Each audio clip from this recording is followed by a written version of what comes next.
뛰는 놈 위에 나는 놈 있다라는 말이 있습니다. 그러니까 이 세상에 속한 존재, 사람들은 다 상대적이죠. 아무리 그 사람이 뛰어나다고 할지라도 그 사람보다 더 뛰어난 사람이 있게 마련이고, 또 세상에는 절대적인 존재는 없죠. 이게 우리가 절대자이신 하나님을 믿어야 되는 이유이고, 또 그 앞에 겸손해야 되는 이유이기도 합니다. 오늘 등장하는 후세라는 사람과 아히도벨이라고 하는 사람도 꼭 그와 같습니다. 먼저 후세는 어떤 사람인고 하면 항상 이 자기의 지위를 어떻게 하면 높일까, 이곳에 골몰하는 사람이 후세입니다. 한마디로 얘기하면 이 아히도벨은 유불리에 따라서 이쪽에 서기도 하고 저쪽에 서기도 하고, 또 머리가 굉장히 좋습니다. 그리고 책략도 굉장히 많아서 다윗 왕을 그동안 잘 도왔던 책사, 제갈 같은 사람입니다. 이런 사람이 아히도벨입니다. 그래서 이 압살롬이 반역을 일으켰을 때 이 사람들이, 그 본성들이 다 드러나게 돼 있죠. 어려울 때, 힘들 때 저 사람이 어떤 사람인가, 이게 한꺼번에 다 드러나게 되는데, 이 후세라고 하는 사람은 이 다윗을 이용해서 자기의 지위를 어떻게 높일까 이런 생각을 했는데, 그게 뭐였느냐면 혹시라도 이 압살롬이 왕이 됐을 경우, 또 다윗이 왕위를 다시 되찾았을 경우, 이런 경우들을 다 생각해서 자기의 지위를 결코 잃지 않으려고 했던 인물이 후세라고 하는 사람이고, 이 아히도벨은 사실은 이 다윗에게 있어서는 굉장히 훌륭한 조력자요, 또 다윗에게는 정말 많은 책략을 제공했던 사람입니다. 그런데 이 아히도벨은, 사실은 아히도벨의 책략이 이 압살롬에게는 훨씬 더 좋은 책략이었어요. 그런 책략이었는데 이 아히도벨의 책략을 압살롬이 채택하지 않고 후세의 책략을 채택하게 되면서 일은 그르치게 됩니다. 그 아히도벨의 책략은 뭐냐? 아히도벨은 어떤 이야기를 하느냐면, 자신이 한 12,000명 되는 군사를 이끌고 다윗을 쫓아가서 기습을 하겠다는 겁니다. 그때 기습을 하게 되면 전쟁에서 이 기습은 사람들을 놀래게 하고 또 당황하게 하니까, 그런 상황에서 전쟁을 하면 더 빨리 지치게 되지 않겠습니까? 그럴 때 그 기습을 통해서 혼란한 틈을 타고 다윗만 싹 제거를 하고 난 뒤에 나머지 백성들은 압살롬에게로 돌아오게 합시다. 백성들까지 죽일 필요가 있겠습니까? 이 얘기가 아히도벨의 책략이었습니다. 근데 이 아히도벨의 책략은 사실은 굉장히 합리적이고, 또 때로는 이스라엘 백성들의 환심을 완벽하게 살 수 있는 방법, 다윗만 제거하고 그를 따르는 백성들은 그냥 압살롬 편에 서게 한다고 하는 것은 굉장히 좋은 책략이었거든요. 그러니까 많은 사람들이 그 책략을 옳게 여겼습니다. 이 반면에 이 후세의 책략이라고 하는 것은 뭐냐? 이 후세는 이렇게 얘기합니다. 다윗이 굉장히 전쟁에 능한 사람입니다. 이 사람이 전쟁터에서 잔뼈가 굵은 사람이니까 전쟁을 하면 우리 군사들이 못 이길 확률이 많습니다. 그런데다가 지금 다윗의 군사와 다윗은 새끼를 뺏긴 곰처럼 격노한 상태입니다. 그렇기 때문에 우리가 함부로 공격했다가는 반격을 당하면 당할 수가 없을 수 있다. 못 당합니다. 그러니까 몇 명이라도 희생을 당하게 되면 우리 군사의 사기가 확 떨어질 테니까 어떻게 해서든지 우리가 그런 방법보다는 단에서 부엘세바라고 하는 말씀이 나오는데, 이 단이라고 하는 것은 이스라엘의 제일 북쪽이에요. 부엘세바는 이스라엘의 제일 남쪽이에요. 그러니까 단에서 부엘세바라고 하는 말은 한라산에서 백두산까지 온 대한민국을 가리키듯이 온 이스라엘을 가리킬 때 쓰는 간용적인 표현이 단에서 부엘세바. 그러니까 이 단에서 부엘세바까지 팔레스타인 전 지역에 있는 백성들을 다 이끌고 전쟁터에 나가가지고서는 다윗의 군사란 군사는 한 명도 살려두지 말고 다 전멸시켜 버리셔야 됩니다. 괴멸시켜 버려야 됩니다. 이렇게 이야기를 한 겁니다. 그런데 이 압살롬이 누구 말이 더 마음에 들었냐면, 야, 이제 이스라엘 백성이건 뭐건 다윗을 따르는 사람들은 아예 그냥 싹 다 전멸시키는 게 낫겠다, 이런 마음이 압살롬 마음에 든 거예요. 그러니까 다시 복수를 한다든지 다시 불씨가 남아가지고 다윗이 공격할 수 있는 이 여지 자체를 싹 없애는 게 낫겠다라고 하는 이 후세의 책략이 마음에 든 겁니다. 그래서 이 후세의 책략을 선택하게 됐는데, 성경은 오늘 뭐라고 말씀하시는고 하면 14절 말씀에 이렇게 얘기합니다. 후세의 계략은 아히도벨의 계략보다 낫다 하니 이는 여호와께서 압살롬에게 화를 내리려 하셨다, 이렇게 얘기를 합니다. 그러니까 이 압살롬이 후세의 계획을 선택한 것이 결국 압살롬에게는 화가 됐다는 거죠.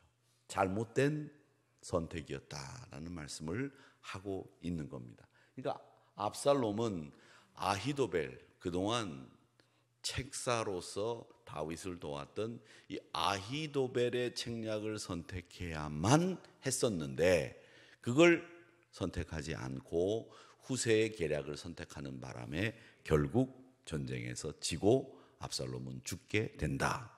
이 이유는 하나님이 그에게 화를 내리려고 후세의 책략을 선택할 수 있도록 만들었다라고 하는 얘기죠.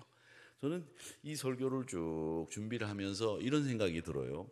예전 12.6 사태 때 김재규라고 하는 사람이 박정희 대통령을 시해하고 난 뒤에, 그 박정희 대통령의 이제 시해하고 난 뒤에 박정희 대통령을 김계원이죠. 이름도 제가 안 잊어버리고 있는데, 김계원이라고 하는 대통령 비서실장이, 이 사람이 연약해 빠진 사람이에요. 그렇게 차지철하고 김재규하고 싸울 때 중간에 서가지고 막지도 못하고 말이죠. 차지철이가 김재규가 총을 쏘려고 하면, 비서실장이라고 하면 대통령 칼을 어떻게 쏘느냐고 자기가 가서 막아야지 몸으로. 안 그렇습니까? 비서실장이면. 근데 자기는 앉아가지고 숨어갖고 도망 다녔다 그러더라고요.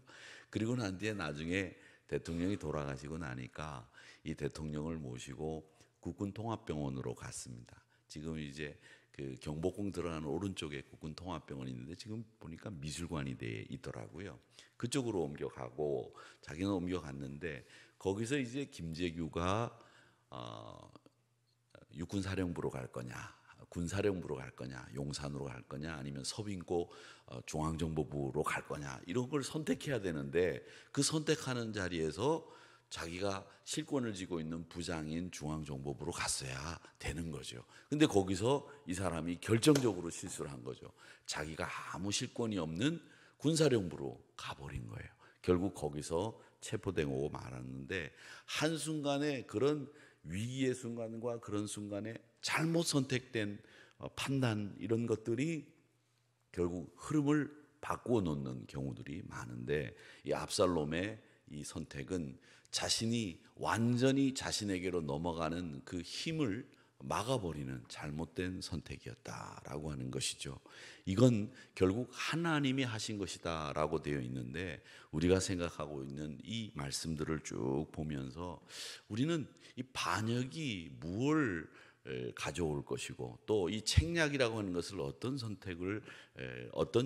책략을 선택해야 되느냐라고 하는 이런 부분을 생각해 볼 필요가 있다고 저는 오늘 이 말씀을 보면서 생각했는데, 사람들은 목적을 이루기 위해서 불의와 타협하기도 하고 편법을 쓰기도 하고 권모술수를 쓰기도 하고 사람을 속이기도 합니다.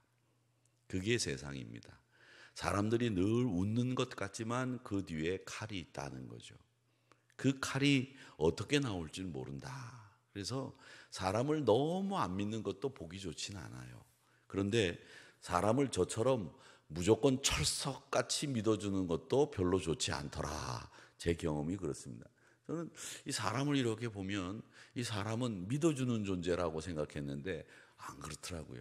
이 사람은 믿어주는 존재가 아니라 사랑해 주어야 되는 존재다. 그렇게 얘기를 많이들 하는데 아직도 그게 실감이 안 나는데, 이 세상은 믿어주는 존재가 아니라 사랑해야 되는 존재고요. 세상을 보면 항상 사람들 마음속에 이 칼을 들고 다니는 것 같은 분들이 많이 있어요. 그렇기 때문에 불의도 쓰고 타협하지도 않고 또 타협하기도 하고 또 때로는 고집을 부리기도 하고 이렇게 살아간단 말이죠. 그런데 이 후세나 아히도벨은 다 자기 지위를 높이려고 했고, 아니면 아히도벨은 다윗을 반역해서 하나님의 뜻에 반하는 일을 했다. 그렇다면 이 후세와 아히도벨의 책략은 다 어떤 것이냐면 세상적인 거죠.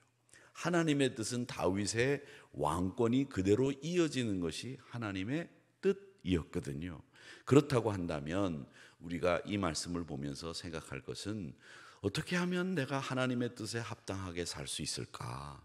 어떻게 하면 내가 하나님의 뜻을 잘 분별할 수 있을까라고 하는 것을 생각하는 겁니다. 왜냐하면 그분의 뜻을 잘 분별하는 것이 왜 필요하냐 하면, 그분이 모든 역사의 권세를 가지고 있거든요. 그분이 우리를 높이시기도 하고 낮추시기도 하시는 분이기 때문이죠. 그래서 그분의 뜻을 분별하는 것이 꼭 필요하고 그분의 뜻에 맞게 살아가는 것이 꼭 필요하다라는 겁니다. 우리는 세상이 이 주권을 가지고 사는 것처럼 우리 눈에는 그렇게 보인단 말이에요. 그런데 여러분, 세상이 사람들이 이 주권을 가지고 사는 것처럼 눈에 보이지만 여러분들이 한번 이렇게 뒤를 돌아봐 보세요. 그러면 세상이 사람이 주권을 가지고 사는 게 아니라 결국 하나님이 주권을 가지고 이 역사를 여기까지 이끌어 오셨다라는 것을 딱 한눈에 믿음을 가지고 있는 사람이라면 볼 수 있거든요. 그렇다면 앞으로도 마찬가지입니다. 계속 하나님이 주권을 가지고 이 역사를 이끌어 가실 텐데, 그 역사를 이끌어 가시는 하나님의 뜻을 분별하지 못하면 우리는 결국 후세나 아히도벨과 똑같은 사람이 될 것이고 압살롬의 처지와 똑같이 되고 만다라고 하는 겁니다. 그렇기 때문에 계략을 하나님이 막아주신, 이 아히도벨의 계략을 막아주신 하나님은 뭐냐? 악한 사람으로부터 다윗의 왕권을 지키시고 하나님의 백성을 지키시고, 하나님은 오늘도 우리를 보호하시는 분이다라고 하는 것을 알 수 있고요. 우리가 살아가고 있는 것, 이 땅에서의 삶은 하나님의 보호하심 때문에 가능했다라고 하는 것을 여러분 꼭 기억하시기를 바랍니다.